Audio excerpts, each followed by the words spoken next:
Hey everyone, it's Affy, and today I am here to do my October wrap up. I read 12 books last month, so kind of racking it up like the month before. And I really had a good reading month. I feel like I had a lot of fours and fives, maybe one or two threes, but as a whole, I had a pretty good reading month. I was really happy with a lot of the books I read last month.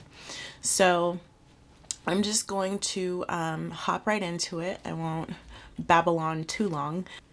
The first book that I read in October was The Duke Gets Even. This is by Joanna Shupe. So this story is about Eleanor, or Nellie as they call her, and Andrew, who is the Duke of Lockwood. And Nellie and Lockwood happen to meet one night while swimming. He shows up to swim and finds her there in the water, and he thinks she's a mermaid. She's just like this dream woman. He's just like taken with her, and he feels like he's never going to see her again. He tries to ask her, to come with him so they can go have a fun night, but she says no. And so he thinks he's never going to see her again, but he does the next day at his friend's party. Only problem is that he is about to be engaged to that friend of hers, and she's not very happy about that when she finds out. She's a bit upset about it, not because of the fact that not because she wants to be with him or anything like that, but she just feels bad about it because her friend is supposed to be his fiance, or will be his fiance. So she feels a bit bad about it, and she tries to ignore him. But obviously that doesn't last very long, and it's about 6 months later when they see each other again, and things really start to get interesting at that point. I really love this book. It made me smile several times. It made me laugh several times. I was really interested in the fact that they talked about contraception in this book, which you don't hear about in most historical romances. They don't talk about condoms and things like that. I loved seeing the friends from the other books kind of show up with their significant others. I really enjoyed this one. I ended up giving this one 5 stars. And then my symbol for this book was a condom because of how much they talk about contraception in this one. This is, to me, probably the second best in the series. I really love The Lady Gets Lucky. It's my number 1 favorite in the series, but this one is a very close number 2. So yeah, The Duke Gets Even. The next book that I read in October was Lisa Kleypas. This is Someone to Watch Over Me.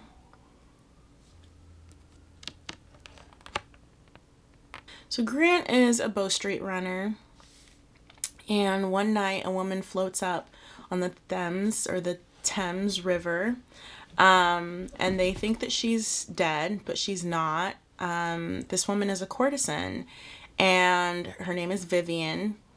And Vivienne and Grant know each other. He was interested in her at one point, but she kind of embarrassed him. And so she now her memory is gone, so she has amnesia. And so he decides to tell her that they were once lovers. And he takes her home to care for her. He feels like she's acting kind of weird, especially once he tells her that she's a courtesan. She doesn't believe him. She's like, I don't think that's me. That doesn't, like, I don't think I could be that kind of person. He's trying to figure out kind of who did this to her. And so the story kind of goes on from there. This one was very interesting, very intriguing. I really liked the premise to this one, and then there's a twist to it, which I like the twist as well. And I ended up giving this one 4 stars. I said that it was fun, somewhat thrilling, and a bit of a mystery in my notes. So, yeah, We've got a damsel in distress. We've got some caretaking scenes. Obviously, amnesia is in here. And he's a working man because he works for the Bow Street Runners. The next book that I read for October was by Lorraine Heath. This is The Duchess in His Bed. This is the fourth book in the Sins for All Seasons series, or seasons. I think. I'm so far into the series, I don't even remember what book I'm on. So this book is about Aiden Truelove and Selena Sheffield. She's a duchess. So we've got Selena, who her husband has recently died, and there are no heirs. And they haven't had any children, and because of that, she is about to lose everything. The entire dukedom will basically fall and crumble because they don't have any heirs. Her brother devises a plan to basically have her get knocked up by someone, anybody, as quickly as possible so that it can look like, her husband knocked her up before he died. So she decides on Aiden, and Aiden is the owner of a women's club. And so she goes to his women's club and tries to proposition him. And at first he says no, because one of his rules is to not sleep with the patrons at his club. But she's able to convince him because he's just kind of smitten with her. He's taken by her. And so they start to have an affair. And things get very interesting from there. Yeah, so he fell for her really quickly. I mean, he was a simp for her, within, a week or two.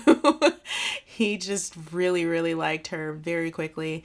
I really liked Aiden. I feel like he's the most loyal, the most laid back, and just the most caring of the Truelove siblings. He's just a sweetheart. I don't know what else to say about him. He's very loving, very caring, like I just said.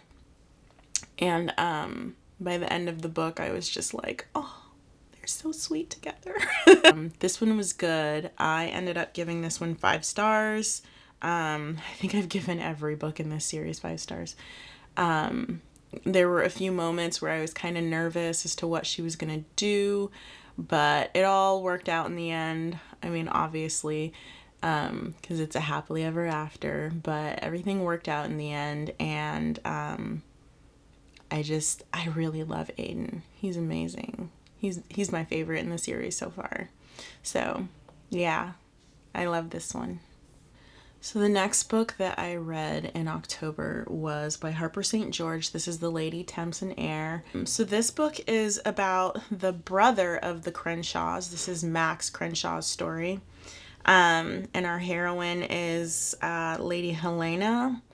And Helena is a widow. She is one of the closest friends to the second sister. I think her name is Violet. I can't remember. But she's her best friend, and they know each other because of that. And so Max's father basically tells him that as the heir, he needs to hurry up and get married so that he can, start a family and create the next generation of heirs for the business. His father basically tells him, if you don't get married within this specific amount of time, I'm going to ruin a project that your sister is working on, because his sister, August, she works for the family business, and she's got this project that she's working on that she's really excited about. So he tells him, if you don't get married, I'm not going to let your sister do this project that she's working on. And so he goes to Helena and he asks her, will you please, just for a short period of time, pretend to be my betrothed, pretend to be my fiance, so that my sister can get this project off the ground, and that way my father doesn't try to force me to marry somebody and my sister ends up with her project not being worked out. He's just trying to have everybody have their cake and eat it too at the end of the day.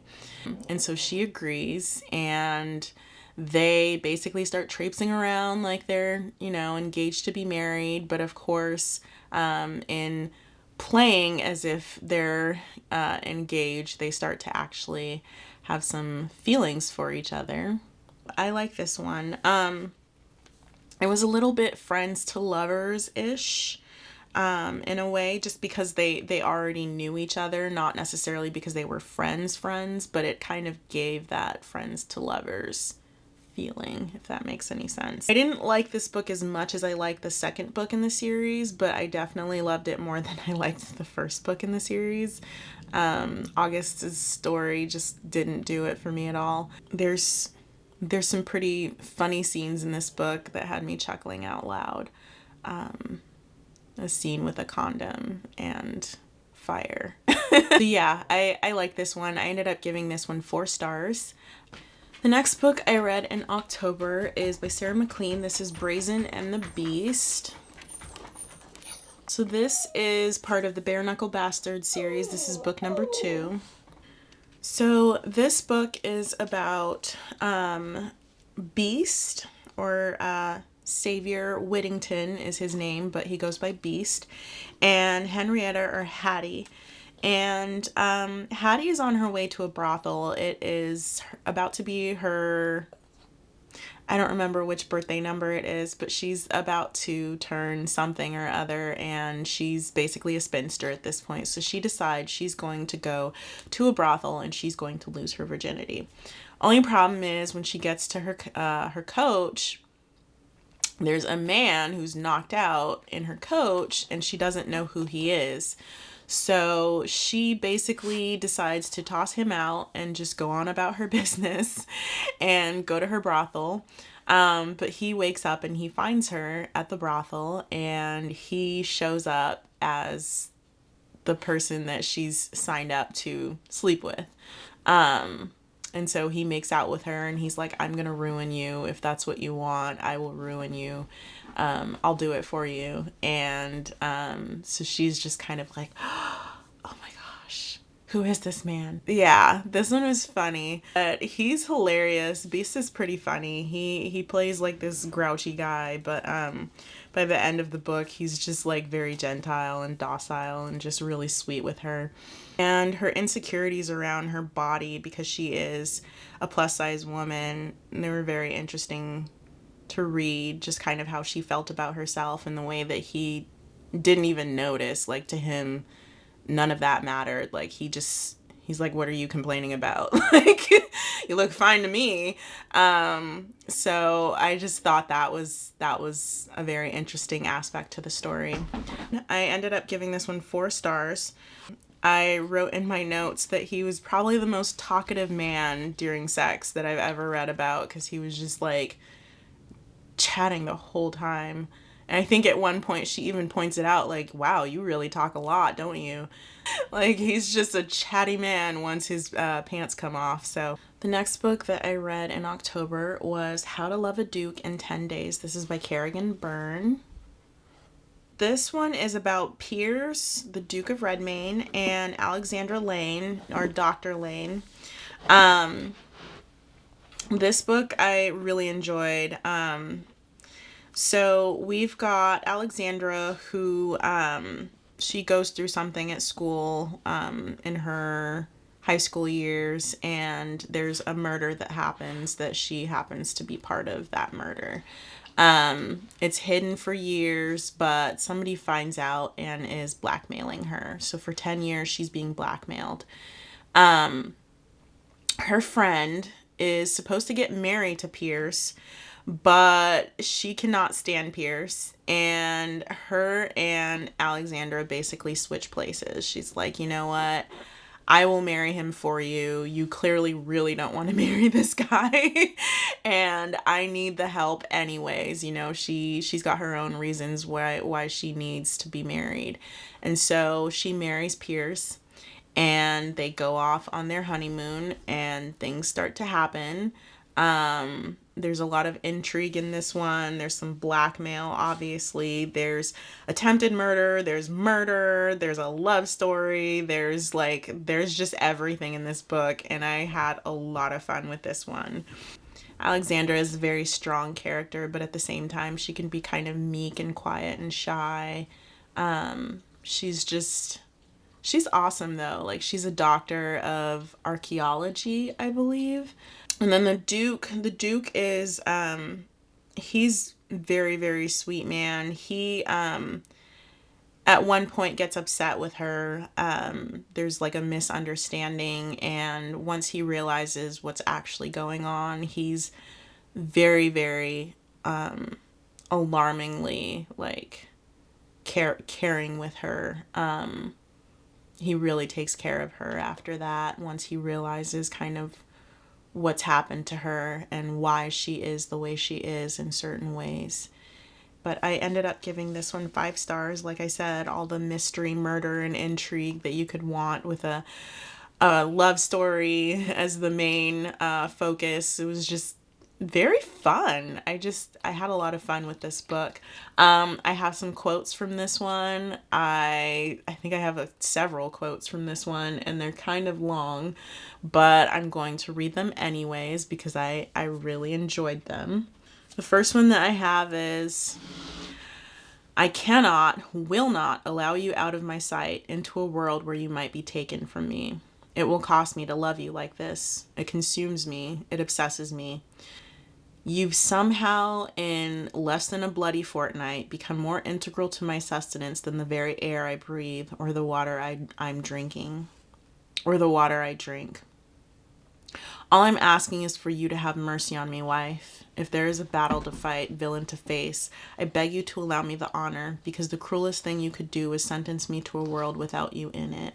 The other quote is, no more secrets between us. I want all of you, Alexandra. I want your pleasure and your pain, your sins and your secrets, your past and your passions, your opinions and your pretenses. I want to know everything, all of it, to be the only one whom you share them. I'm a selfish bastard wife, and I'll thank you to indulge me. I want you without limitations and beyond suspicions. No more secrets. So I like those two. Those are pretty good. The next book that I read in October was The Road to Ruin. This is by Vivienne Lorret. This is the last book in the Misadventures of Matchmakers series, or in Misadventures in Matchmaking series. So this book is about Ainsley Bourne. She's the oldest sister, and Reed Sterling. So Reed is the owner of a gaming den, which is across the street from their business. They are a matchmaking company. And across the street is his business, and every morning there's trash and people being loud and carriages all over the place. And so, it's kind of messing with her business. At least she feels like it is. And so, she doesn't like him, and constantly, almost every single morning, she's up in his face like, could you just quit with the trash, and why don't you talk to your patrons about this and that, and you're messing with my business and it's getting on my nerves. And so she's just constantly at him. And so one day his cat gets out and gets into their house, and he goes to get his cat back. And so they're in the house alone together looking for this cat, and, sparks start to fly, which I feel like sparks had been flying all along. He goes home, and the next day he comes by, and the man who she was previously engaged to has shown up. And when he's at the door, he overhears her telling this guy that she is engaged to Reed. And so Reed decides that he's going to go with it and just basically act like he is engaged to her, because for whatever reason, she seems to think that she needs to protect herself from this guy. So he decides to go along with it, and things get interesting from there. This one was good. I ended up giving this one 5 stars. There's this really sweet moment where he gives her a primrose one day, and this is kind of before everything starts going down, before the cat runs into the house and everything. And, he thinks that she's just going to throw it away, but she actually keeps it. And so the symbol for this book for me is a primrose. She goes and she dries it and presses it into her book and keeps it. And he later finds it, and he's like, oh, so you did like me. okay. She's like, don't look at it. That's not what it means. I think it was the best book in the entire series. So, The Road to Ruin. The next book that I read in October is by Judith McNaught. This is Almost Heaven. So I actually had somebody in the comments in September recommend this book, and I'm so happy they did. This was amazing. So we have Ian and Elizabeth, and Elizabeth and Ian meet at a ball out in the country, and he's pretty much taken with her immediately.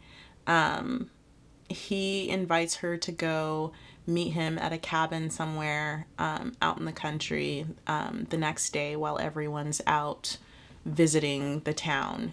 And at first she doesn't want to go, but then she happens to end up going there anyways because she's out trying to go to the town and it starts to rain. And so she's like, I have to find somewhere to stay until it stops raining. And so she ends up at the cabin anyway. But the next day they are making out in a greenhouse at the country house that they're staying at, and her brother walks in and catches them, and she ends up being ruined. 2 years later, or 2 years go by, and her uncle is now her guardian because her brother has like disappeared. Nobody knows where he went, and her uncle is her guardian, and he's at this point where he's really fed up. He wants to marry her off because of money for whatever reason. He can make money off of her, and so he's trying to get rid of her. And so he writes letters to the 12 men who were interested in her before she was ruined, and obviously Ian is one of them. And Ian is like, absolutely not. But he's got a secretary that's working with him who is flustered, doesn't know what's going on, and accidentally invites her anyway. So she ends up going to these 3 men who did approve of her. She goes to each of their homes, and one of them happens to be Ian. But when she gets to Ian's home, he's not expecting her because he didn't actually want to see her. It's just that his secretary made a mistake. And so they're stuck out in the country, and this is in Scotland. So they're stuck out in the country in Scotland in a little cabin with her governess, I believe, him, and some older man that he knows that he's friends with. So it's the 4 of them, and they're stuck there for like a week, and they kind of, feelings start to resurface, and they start to spend all this time together, and it goes on from there. I don't want to tell you too much of the book because there's so much that happens in this book. It's insane. This book is 500 and something pages long, so it's a very long book. So a lot of things happen. So good. It's like watching a movie. This book was like watching a movie, like an epic movie. It was really funny. There was a point in here when he had invited her to the cabin, and she hadn't planned on going. She ended up stumbling across the cabin anyway, and he had been waiting there for like 3 hours for her.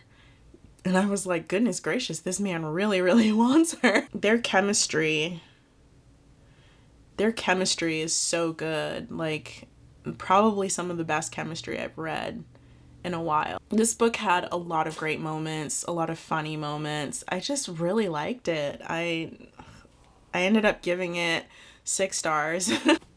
The next book that I read was by Beverly Jenkins. This is A Chance at Love. So this book is about Lorelai and Jake. And Lorelai is a gambler. She decides that she's going to join a group of mail order brides who go from, I don't remember which city, but they end up landing in a place called Henry, Kansas. And Lorelai doesn't have any plans to get married. She just kind of goes because she wants an adventure. She's an adventurous. Like, she's gone all around the world gambling. That's how she makes her money. That's how she lives her life. And so for her, this is just an adventure. But when they have a party to introduce all these brides to everyone in the town, she's leaving the party, and she meets these two little twin girls, Dee Dee and Bibi. And Dee Dee and Bibi basically ask her to be their mother. Their own mother has died, and their uncle is the one taking care of them. And obviously, he's taking care of two girls. He doesn't know what he's doing, and so they're begging her, like, "Will you be our new mom?" And she meets Jake, and he does not like her, specifically because she's a gambler. He's not into her. But then she starts to come by and spend time with the girls. They're so cute. These two little girls are the cutest thing ever. As she starts spending time with the girls, obviously her and Jake start to get to know each other, and his feelings toward her start to change. This book was kind of slow, very family focused. There's a lot about, the girls in this, and family and how important family is. I really like Lorelai. She's a very charming character, very witty. I love her character.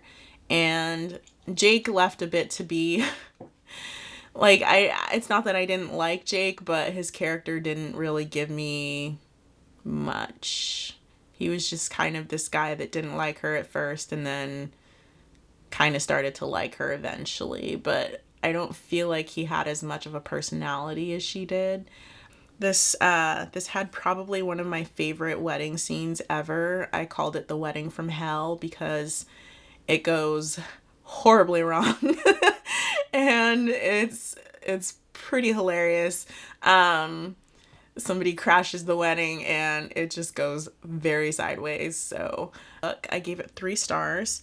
So the next book that I read in October was by Diana Quincy. This is The Viscount Made Me Do It. So this book is about Hannah. She is Arab, and she lives in London with her family.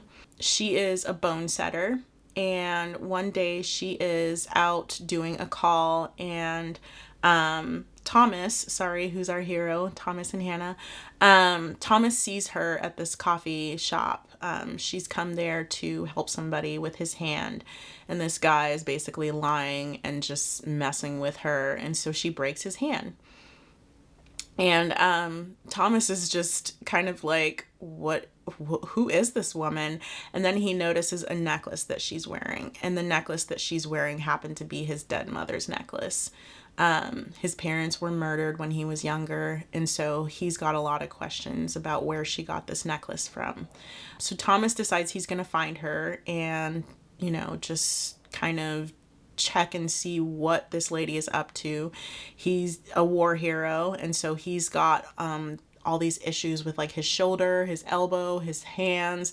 He's got all kinds of pain all over on his like right arm, and so he decides he's going to go and see if there is anything that she can do. He thinks she's a quack, but he's like, I got to figure out how she got this necklace anyway, and I might as well try and see. So she does end up healing him, and he's just shocked and amazed, and it's like, okay, this woman is a miracle. Like, she's amazing. I don't know how she did it. So he's just like really, really into her. It's a very interesting one. Just the premise alone is not one that you would think of, like a bone setter, like a female bone setter. That's such an interesting premise to me. The medical field in general doesn't feel like bone setters are a thing, and they really come after her because of that. And so he kind of stands by her side and helps her get through all of it. I really like this one.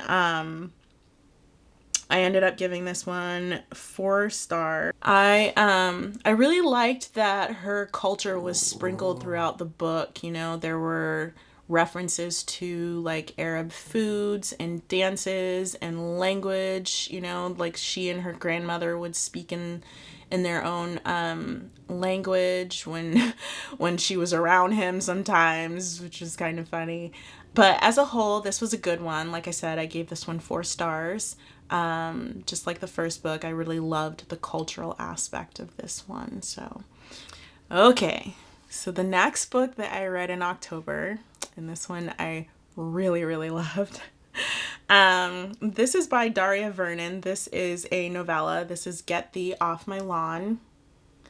This book was so cute. I don't even know what to say about this book. Like, it was funny, it was adorable, it was steamy, it was funny. Like, it was just all the good things. A short story. It was a short story, but just enough information, just enough story to really make it worth it, and still a happy ever after at the end.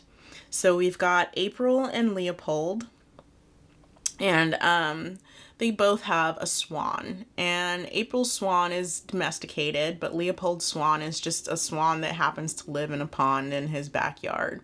It's not domesticated, it's just a free wild bird that happens to live there. So April's swan somehow gets loose and ends up in his backyard, or in his pond.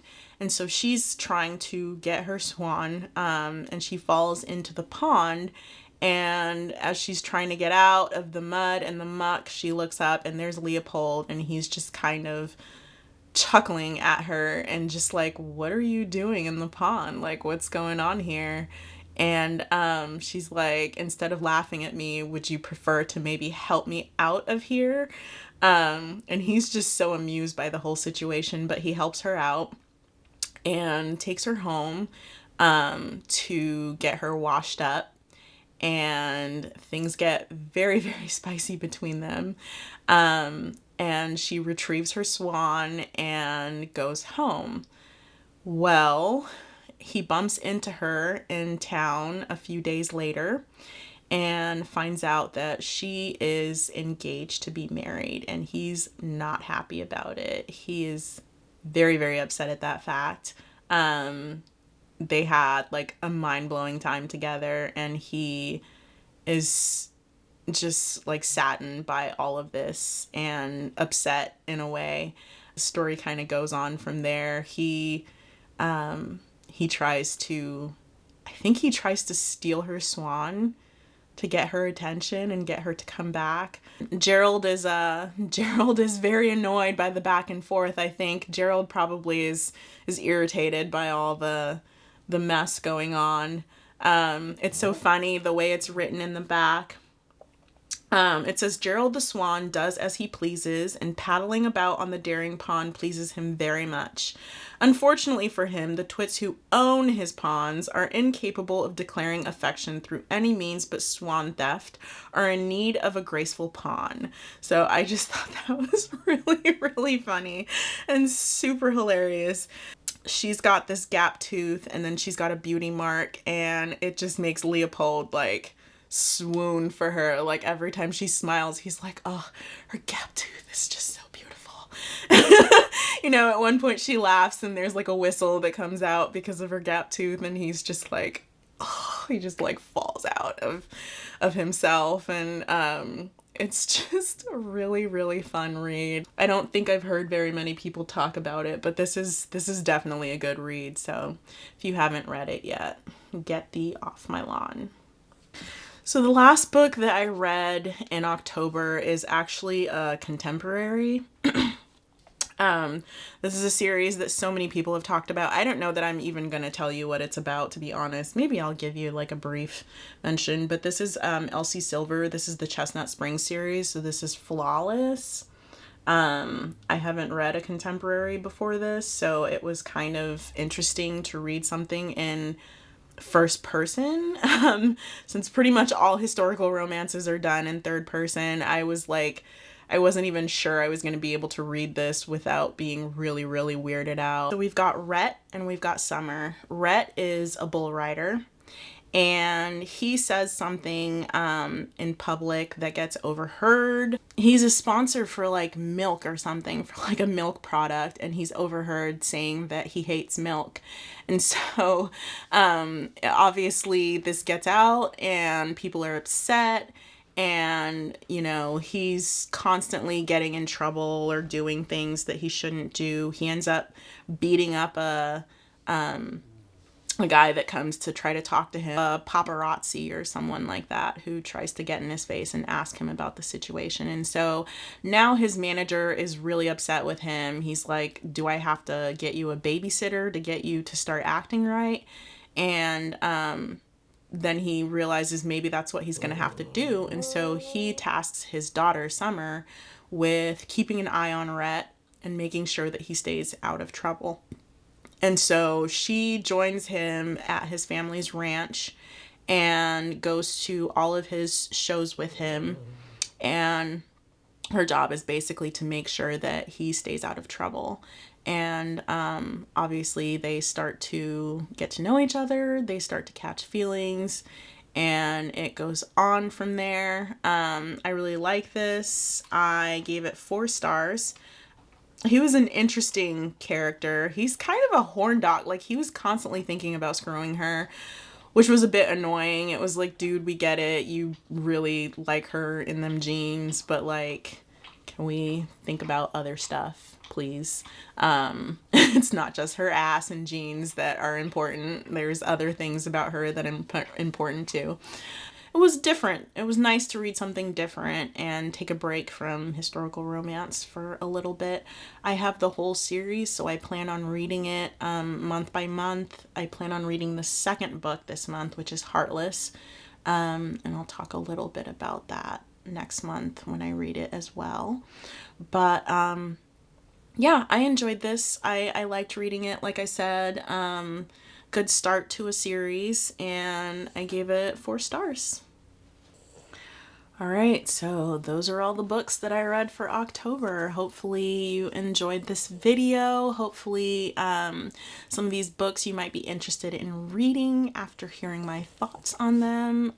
If you have read any of these books, let me know in the comments and just tell me what you felt about those books, you know, what your ratings might have been for them, and we can chit chat a little bit, or even just give me some recommendations of books that you're interested in. I mean, I read Almost Heaven as a recommendation from someone in the comments, and I really ended up loving that book. So if there are any books that you can think of that maybe I should check out, let me know. But otherwise, thank you so much for watching, and have a great day. Bye.